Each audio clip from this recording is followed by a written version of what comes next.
Hello friends, आज के lecture में हम विलियम वर्ड्सवर्थ द्वारा लिखी गई एक और पोइम लंदन 1802 को देखेंगे।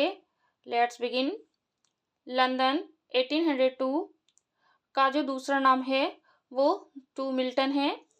London 1802 is a sonnet by English romantic poet William Wordsworth. London 1802 William Wordsworth द्वारा लिखा गया एक सोनेट है। The poem was composed in 1802।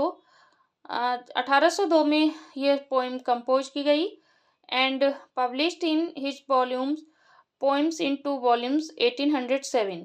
और ये पोइम्स इन टू वॉल्यूम्स 1807 में प्रकाशित हुई। It was written in Petrarchan sonnet format. इसे पेट्रार्चन सोनेट फॉर्मेट में लिखा गया and Wordsworth used iambic pentameter. और जो वर्ड्सवर्थ ने जो इसमें मीटर का इस्तेमाल किया है वो आयामिक पेंटामीटर का इस्तेमाल किया है। ऑक्टेव राइमिंग रीमा rhyming scheme is ABBA and sestet rhyming scheme is CDDECE। The poem address to John Milton. ये जो पोइम है ये जॉन मिल्टन के लिए एड्रेस की गई है। अब हम पोइम को पढ़ते हैं। 8 line stanza octave of the sonnet. जो उसकी जो पोइम की जो 8 लाइनें हैं वो ऑक्टेव में लिखी गई हैं।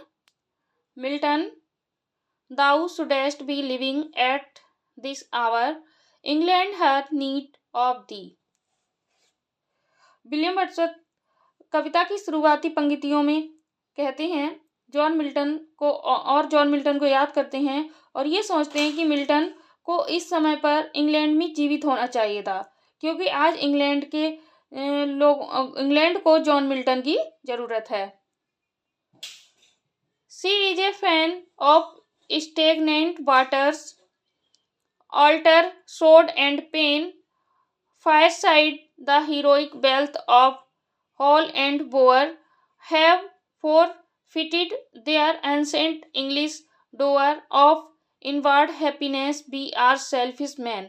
Oh, raise us up, return to us again, and give us manners, virtuous freedom or power. और आज इंग्लैंड को जॉन मिल्टन की जरूरत है। विलियम वर्ड्सवर्थ इंग्लैंड के लोगों की चिंता करते हुए उनकी दशा को हमें बताते हैं।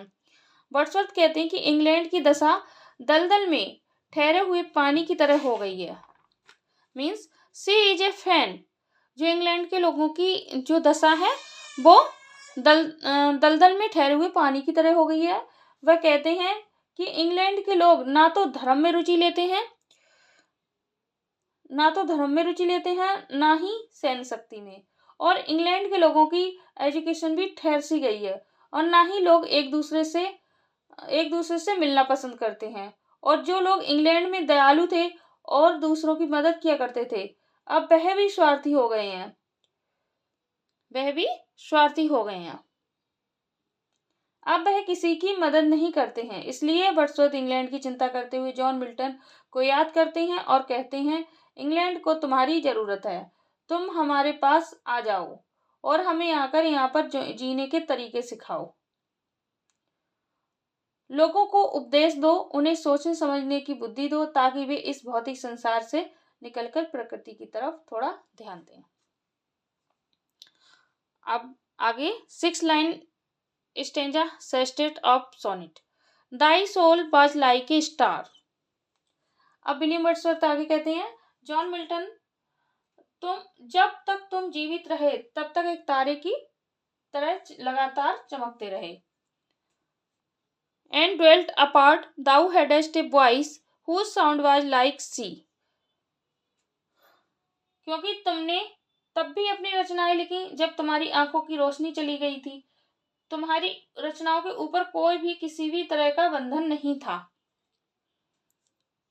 Pure as the naked heavens, majestic free, so didst thou travel on life's common way, in cheerful godliness, and yet thy heart the loveliest duties on herself did lay। तुम्हारी रचनाएं इतनी प्रसिद्ध हुई कि उन्हें देश विदेश के लोगों में फॉलो करते थे। तुमने अपना जीवन बड़े ही साधारण तरीके से जिया और तुम भगवान की तरह ही खुशी से रहते थे। तुमने अपनी सभी जिम्मेदारियों को पूरा किया, लेकिन आज तुम हमारे बीच में नहीं हो, इसलिए लोगों को सही रास्ते पर लाने वाला कोई नहीं है। यदि तुम होते तो अपनी रचनाओं के माध्यम से लोगों को सही रास्ते पर लाते। इसलिए वर्ड्सवर्थ जॉन मिल्टन को याद करते हुए कहते कि काश तुम अभी हमारे बीच होते, क्योंकि इंग्लैंड के लोगों को जॉन मिल्टन की जरूरत है। Okay, thank you, bye bye.